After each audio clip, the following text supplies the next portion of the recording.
నియోజకవర్గానికి అభ్యర్థి అయిన సార్ ఇక్కడ నిల్చున్నారు. ఒకసారి సార్తో మాట్లాడదాం. సార్ నమస్తే సార్, మీ పేరు? నా పేరు చిందం రమేష్. మాది తడగొండ విలేజ్, బోయినపల్లి మండలం, రాజన్న సిరిసిల్ల జిల్లా. నేను తడగొండ గ్రామ సర్పంచ్ అభ్యర్థిగా పోటీ చేస్తున్నాను. తడగొండ గ్రామ ప్రజలకు, మహిళలకు, యువకులకు ప్రతి ఒక్కరికి పేరు పేరు ధన్యవాదాలు. నా గుర్తు కత్తెర గుర్తు, రెండో నెంబర్ మీద ఉంటుంది. కత్తెర గుర్తు మీద ఓటేసి గెలిపించాలని చెప్పి తడగొండ గ్రామ ప్రజలను మనస్ఫూర్తిగా వేడుకుంటూ పాదాభివందనం చేస్తున్నాను. ఓకే సార్, మీరు సర్పంచ్గా నిల్చోవడానికి ప్రధాన కారణం ఏంటి సార్? సర్పంచ్గా లేవడానికి నేను గతంలో కూడా ఇంతకుముందు సర్పంచ్ కూడా నేనే పోటీ చేసి గెలిచానప్పుడు. ఇప్పుడు కూడా ఇంకా కొన్ని చేసే పనులు మిగిలిపోయి ఉన్నాయి. అదేవిధంగా నాకు కూడా గతంలో చేసినటువంటి చాలా రకరకాల సమస్యలు, కరోనా కావచ్చు, కొద్దిగా ఆర్థిక ఇబ్బందులు కావచ్చు, దానిలో కొన్ని నాకు చాలా వరకు అమౌంట్ రాలేకపోయింది.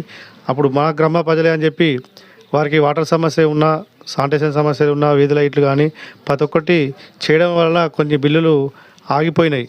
ఆగిపోయిన సందర్భంలో ఆ బిల్లు కోసమైనా కానీ సరే ఇంకా కూడా మంచి అప్పుడు కొన్ని మేము ఫస్ట్ నిలబడేటప్పుడు కొన్ని హామీలు ఇవ్వడం జరిగింది. ఆ హామీలలో కొన్ని నెరవేర్చలేకపోయాను. మంచి చేసినాం కాబట్టి ప్రజలు మళ్ళీ మమ్మల్ని నమ్మి ఓటేస్తారనే నమ్మకంతో మళ్ళొకసారి నిలబడడం జరుగుతుంది. దానిలో ఇప్పుడు అప్పటికంటే అప్పుడు అనుభవాలు కొంచెం తక్కువ ఉన్నాయి. ఇప్పుడు అవన్నీ నాకు అనుభవం ఉంది. ఎక్కడ ఏముంది, ఏ వార్డులో 10 వార్డులు ఉంటాయి. 10 వార్డులలో ఏ వార్డులో ఏ సమస్య ఉంది, నీటి సమస్య, కొండకల్లా సీసీ రోడ్లు కానీ, లేకుంటే లైటింగ్ సమస్యలు కానీ, పోల్ల సమస్య కానీ, ఇట్లాంటి రకరకాల సమస్యలు ఉన్నాయి.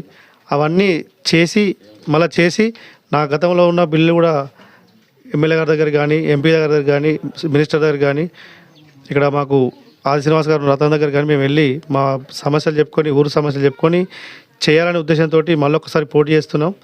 ఈ పోటీలో నేను మళ్ళీ కూడా దాదాపు నేనే విజయం సాధిస్తానని చెప్పి నాకు నమ్మకం ఉంది. ప్రజలు మంచివాడే కదా చేస్తామని నన్ను నమ్ముతున్నారని నేను నమ్ముతున్నాను. ఓకే సార్, ఇక్కడ వీధి లైట్లు, డ్రైనేజీలు, దీని సమస్యల గురించి మీరు ఎలా స్పందిస్తారు? డ్రైనేజీ కూడా అక్కడక్కడ సమస్య ఉంటే కొంతవరకు తీరింది. ఇంకొక 2-3 చోట్ల ఉన్నది డ్రైనేజ్ సమస్య. అదేవిధంగా లైట్లు కూడా, వీధి లైట్లు నేను ఉన్నప్పుడు పర్వాలేదు. ఇప్పుడు స్పెషల్ ఆఫీసర్ల పాలన ఉంది కాబట్టి కొంచెం కుంటుపడ్డది గ్రామాలలో. అది ఇక్కడ కూడా గుంటుపడి ఉన్నది కాబట్టి దాన్ని మేము సరిద్దాలని చెప్పి ఉద్దేశంతో పర్ఫెక్ట్గా లైటింగ్, మన వాటర్ సమస్య అనేది ఎక్కడక్కడ ఉంది, లైటింగ్ సమస్య ఉంది. కొన్ని అక్కడ పోలేసరి కొన్ని అప్పుడు టైం సరిపోక చేయలేకపోయాను, అవి చేయాలి. అదేవిధంగా ముఖ్యంగా కోతుల బెడద బాగుంది. నేను ఉన్నప్పుడు కోతులు ఉన్నప్పుడు వాటికి కొండెంగలు తీసుకొచ్చి ఇక్కడ చాది ఆ కోతులు లేకుండా చేసినాను. ఇప్పుడు ఆ కొండెంగలు అనివార్య కారణాల చనిపోవడం జరిగింది. అవి కోతులు మన ప్రజలకు బాగా ఇబ్బంది అవుతుంది. దాన్ని కూడా నేను నివారిస్తానని చెప్పి తెలుసుకుంటున్నా. దాని తర్వాత కూడా ఇంకా చేసే పనులు కూడా మేము కొత్తగా ఎంచుకున్నాయి. అప్పుడు మమ్మల్ని ప్రజలు అప్పుడు గెలిపించారు కాబట్టి ఆ ప్రజలకు ఇంకా సేవ చేసుకునే భాగ్యం